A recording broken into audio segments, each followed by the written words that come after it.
से निगेटिव चल में बदलना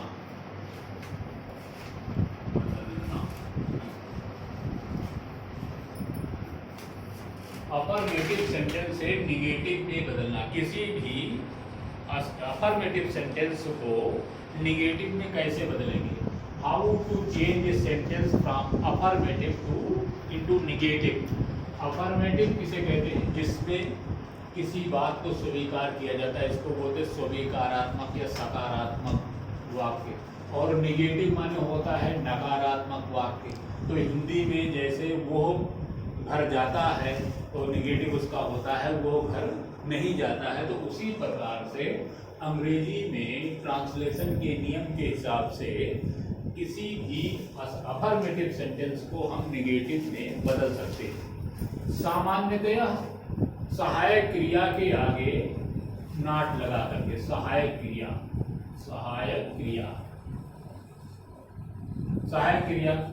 जिसको ऑक्सिलरी वर्ब बोलते हैं या प्राइमरी ऑक्सिलरी बोलते हैं या हेल्पिंग वर्ब बोलते हैं। अब ये वर्ब जो है कई प्रकार की होती है, पीरियड वर्ब होती है, नॉन पीरियड वर्ब होती है और ये ऑक्सिलरी वर्ब होती है। तो आज आप ऑक्सिलरी वर्ब और मॉडल ऑक्सिलरी वर्ब का प्रयोग सीखेंगे उसके हिसाब से निगेटिव बनाने के लिए।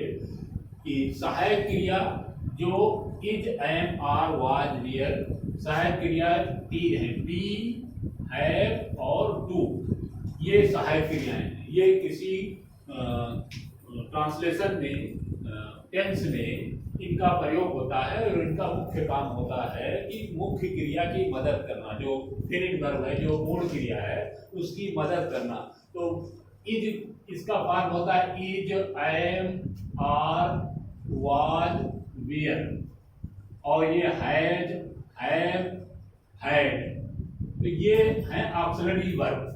तो ये क्रियाएं वाक्य में जहां पर दिखेंगी उसके आगे हम नॉट लगा देंगे। बहुत सिंपल तरीका है कि वाक्य में हम देखते हैं कि ये क्रियाएं कहां पर हैं, उसके आगे हम नॉट लगा करके बड़ी आसानी से निगेटिव बना सकते हैं। तो याद रख लीजिए जो है कि is, am, are, was, were, had, have, had और will, could, shall, should, can, could, may, might, must, are इत्यादि जो मॉडल ऑक्सिलरीज हैं उसके आगे नॉट लगा करके बड़ी आसानी से वाक्य को अफर्मेटिव से निगेटिव में बदल सकते हैं। तो जैसे इसमें देखेंगे वाक्य में सबसे पहले हम देखेंगे कि सहायक क्रिया कहाँ पर है। अगर किसी वाक्य को अफर्मेटिव से निगेटिव में बदलना है तो सबसे पहले हम देखेंगे कि इसमें सहायक क्रिया या मॉडल ऑक्सिलरी है कि नहीं है। अगर है तो कहां पर है? तो is, am, are, was, were, had, have, had और मॉडल ऑक्सिलरी जब आएंगी तो उनके आगे नॉट लगा करके हम किसी भी अफर्मेटिव सेंटेंस को हम निगेटिव में बदल सकते हैं। जैसे नंबर 1, आई एम गोइंग, मैं जा रहा हूं। तो ये हो जाएगा आई एम नॉट गोइंग। ये एम जो है वो सहायक क्रिया है। एम, मैं जा रहा हूं तो इसका हो जाएगा आई एम नॉट गोइंग। तो सबसे पहले क्या देगा? एम कहां पर है तो एम तक लिखा और उसके बाद नॉट बढ़ा दिया। बस वाक्य जो है बहुत ही आसानी से एक सेंटेंस को हम आसानी से अफर्मेटिव से निगेटिव में बदल देते हैं। नंबर 2,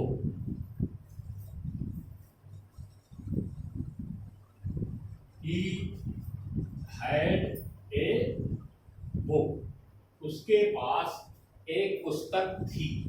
तो हैड और डू ये फिनिट वर्ब भी हैं और सहायक क्रिया भी है, ऑक्सिलरी वर्ब भी है और फिनिट वर्ब भी है। ऑक्सिलरी वर्ब मुख्य क्रिया की मदद करती हैं और जो फिनिट वर्ब हैं वो काम करती हैं, क्रिया का बोध कराती हैं, उनसे कार्य होने का पता चलता है। जो सहायक क्रियाएं हैं उनसे कार्य होने का पता नहीं चलता है। वो क्रियाएं मुख्य क्रिया की मदद करने के लिए, वो टेंस का बोध कराने के लिए हैं, इसलिए उनसे किसी कार्य का पता नहीं चलता। जब वो क्रियाएं जैसे डू है और हैव है, ये कार्य करते हुए इनको दर्शाई जाती हैं, इनसे किसी कार्य का पता चलता है, तो ये हो जाती हैं पूर्ण क्रियाएं। और जब ये टेंस में has, have, had, past perfect tense में आते हैं तो ये सहायक क्रिया हो जाती हैं। और इसी प्रकार से डू माने करना भी होता है, तो ये मुख्य क्रिया भी है और सहायक क्रिया भी है। तो जब ये सहायक क्रिया के रूप में प्रयोग होती है तो इसका डू, जब वर्ब की फर्स्ट फॉर्म आएगी तो फिर डू नॉट होगा। जैसे ही हैड ए बुक, तो हो जाएगा he had not a book.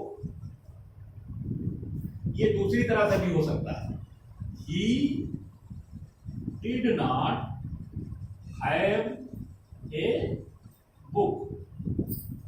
ये इसका प्रयोग जो है यहाँ पर मुख्य क्रिया के रूप में प्रयोग करके ऐसे होगा और सहायक क्रिया के रूप में ऐसे हो गया जी। उसी प्रकार से डू का भी होता है। नंबर 3, अब सहायक क्रिया के आगे नॉट लगा करके और उसके बाद मॉडल्स भी आती हैं, विल, शैल, कैन, कुड, तो ये आती हैं जो है। ये सेंटेंस जो है वो दो प्रकार से बन सकता है, ये सहायक क्रिया वाला भी है और उससे भी है जो है। अब जैसे ये है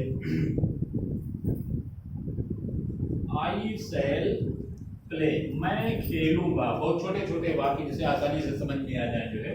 जब आप इतना सीख जाएंगे तो उसके बाद में बड़े वाक्य आप आसानी से कर लेंगे। आई शैल प्ले, मैं खेलूंगा, आई के साथ शैल लगता है तो आई शैल नॉट प्ले, मैं नहीं खेलूंगा। मतलब very simply we can convert a sentence from affirmative to negative.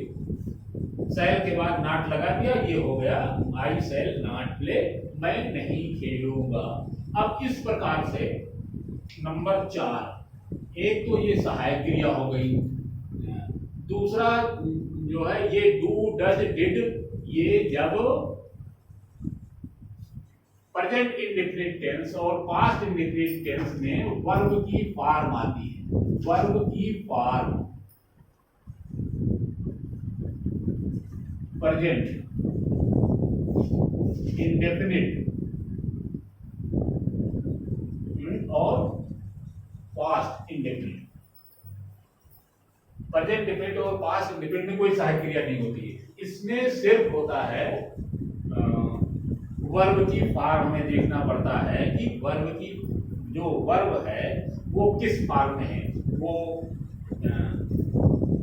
First form में है कि फर्स्ट फॉर्म में एस या ईएस लगा हुआ है, और या वर्ब की सेकंड फॉर्म में। प्रेजेंट इंडेफिनिट टेंस में हमें मालूम है कि जब कर्ता एक वचन होता है तो मुख्य क्रिया में एस या ईएस जोड़ देते हैं। जैसे ही गोज टू स्कूल, अब इसमें कोई सहायक क्रिया नहीं है तो इसमें हम मुख्य क्रिया देखेंगे गो। तो गो का मतलब हो गया गो प्लस ईएस, ईएस जिसमें अंत में ओ होता है उसमें ईएस जुड़ता है सामान्यतया। तो ही गोज टू स्कूल तो हो जाएगा he does not go to school, he does not go to school, वो स्कूल नहीं जाता है।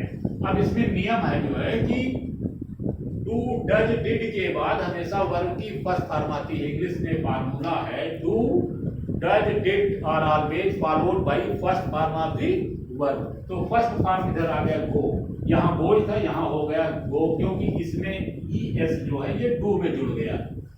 अब इसके बाद में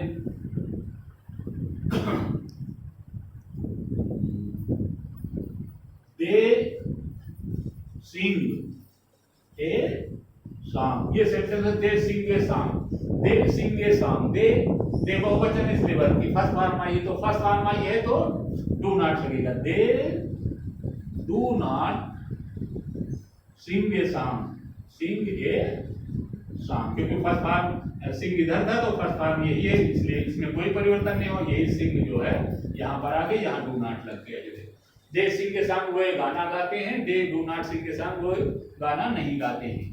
number 6, she played well, she played well, उसने अच्छी तरह से खेला, तो हो जाएगा सी। अब प्लेड, इसको देखते हैं, ये वर्ब की सेकंड फॉर्म है, सेकंड फॉर्म के पहले डिड नॉट आएगा, मतलब पास्ट इंडेफिनिट है, तो she did not play, did के बाद वर्ब की फर्स्ट फॉर्म है, did not play, she did not play well. इस प्रकार से सी प्लेड का हो गया सी डिड नॉट प्ले। और उसके बाद में कुछ सम और फ्यू, इसका प्रयोग नकारात्मक विलोम शब्दों का प्रयोग करके हम अफर्मेटिव से निगेटिव में आसानी से बदल देते हैं। जैसे आई हैव सम बुक्स, तो सम को हम बदलेंगे नो में, आई हैव नो बुक। और ऑलवेज और इवर को नेवर में बदल देते हैं, जैसे ही always speaks the truth, he always speaks the truth, वो सदैव सत्य बोलता है, तो हो जाएगा ही नेवर, ऑलवेज का हो जाएगा never speaks the truth, he never speaks the truth. अब ये आपको समझ में आ गया होगा कि किस प्रकार से, सारांश एक बार समझ लीजिए, जो है कि how to change a sentence from affirmative to negative, affirmative वाक्य को निगेटिव में कैसे बदला जाए। नंबर एक नियम, सबसे पहले हम देखेंगे कि वाक्य में सहायक क्रिया या मॉडल ऑक्सिलरी कहाँ पर है। अगर सहायक क्रिया और मॉडल ऑक्सिलरी है तो उसके जस्ट बाद नॉट लगा करके हम वाक्य को निगेटिव बना देते हैं।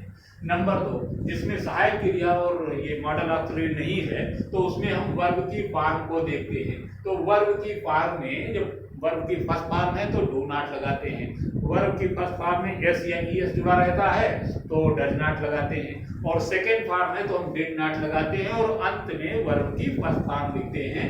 और उसके बाद में जो कुछ सेंटेंस ऐसे होते हैं जिसमें हम विलोम शब्दों का प्रयोग करके अफर्मेटिव से निगेटिव में बदलते हैं, जैसे ऑलवेज को नेवर में, सम को नो में, और आइदर आर को नाइदर नार में इत्यादि। इस प्रकार से हम एक वाक्य को दूसरे अफर्मेटिव से निगेटिव में बदल देते हैं। अब आप लोगों की समझ में आ गया होगा, वो 5 सेंटेंस हम देख रहे हैं, इसको घर से आपको करना है वो समझ करके। Number 1, she was going. Number 2, they will play. Number 3, I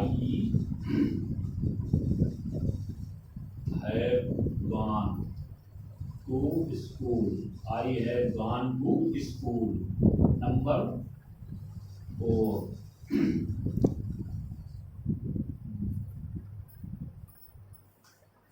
they sang a song.